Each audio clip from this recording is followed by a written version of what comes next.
జాతీయవాద జర్నలిజానికి అసలైన వేదిక నేషనలిస్ట్ హబ్ ని సబ్స్క్రైబ్ చేసుకోండి. నోటిఫికేషన్స్ కోసం బెల్ ఐకాన్ పై క్లిక్ చేయండి.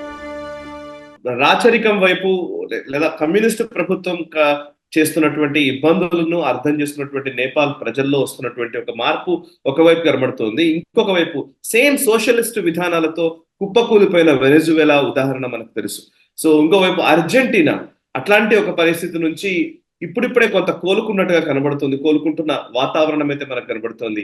ఎవరైతే మిలీ ఈ మధ్య కాలంలో జేవియర్ మిలీ ఆయన అర్జెంటీనా అధినేతగా బాధ్యతలు స్వీకరించిన తర్వాత వరుసగా 3 నెలల్లో ఇన్ఫ్లేషన్ సిగ్నిఫికెంట్ గా తగ్గుతూ వచ్చిందని తెలుస్తుంది. డిసెంబర్లో 25.5% ఇన్ఫ్లేషన్ ఉంటే జనవరికి వచ్చేసరికి 20.6% వచ్చింది. ఫిబ్రవరి నెలలో 13.2% ఇన్ఫ్లేషన్ నమోదైంది. అండ్ మొట్టమొదటిసారి 12 సంవత్సరాల తర్వాత ఒక సర్ప్లస్ బడ్జెట్ ని వారు ప్రవేశపెట్టుకున్నట్టుగా తెలుస్తోంది. సో సోషలిస్ట్ విధానాలు ఎంత చేటు చేస్తాయి, దానికి ఆపోజిట్ గా నిజానికి ఆ సోషలిస్ట్ విధానాలకి పక్కకు వచ్చి మనం ఏదైతే డిసిప్లిన్ తో కూడినటువంటి ఒక ఎకానమీని తయారు చేసుకుంటామో అప్పుడే దేశాలు బాగుపడతాయి అనడానికి ఇది ఒక ఉదాహరణగా మనకు కనిపిస్తోంది. మీరు ఎట్లా చెప్తారు సార్?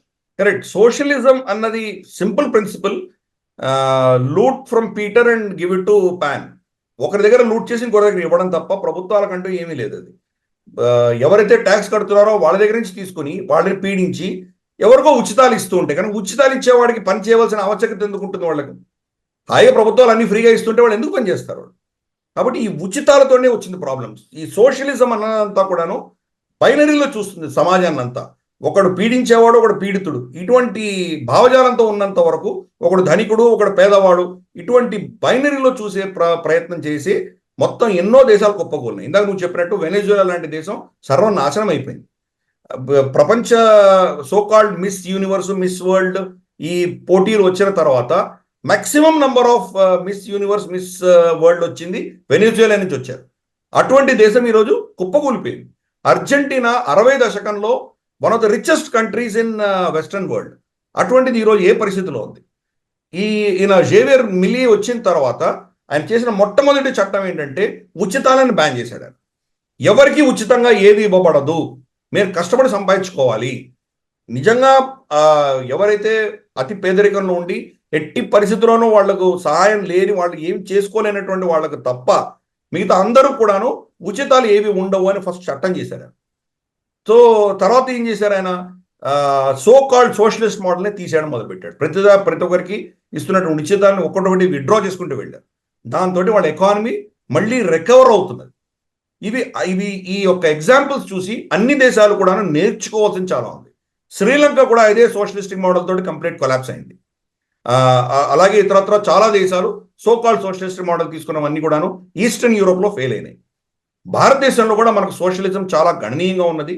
మన చట్టంలోని, మన రాజ్యాంగంలోనే సోషలిస్ట్ రిపబ్లిక్ అని చెప్పి ఇందిరాగాంధీ గారు యాడ్ చేశారు.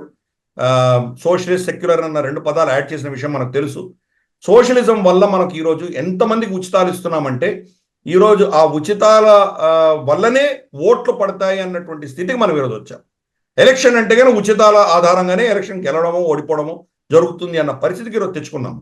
కాబట్టి దీన్ని కూడా భారతదేశంలో కూడా క్రమేపీ ఈ సోషలిస్టిక్ ఉచితాలను తగ్గించుకుంటూ వెళ్ళవలసిన బాధ్యత మన ప్రభుత్వాల మీద ఉన్నది, మన ప్రజల మీద ఉన్నది.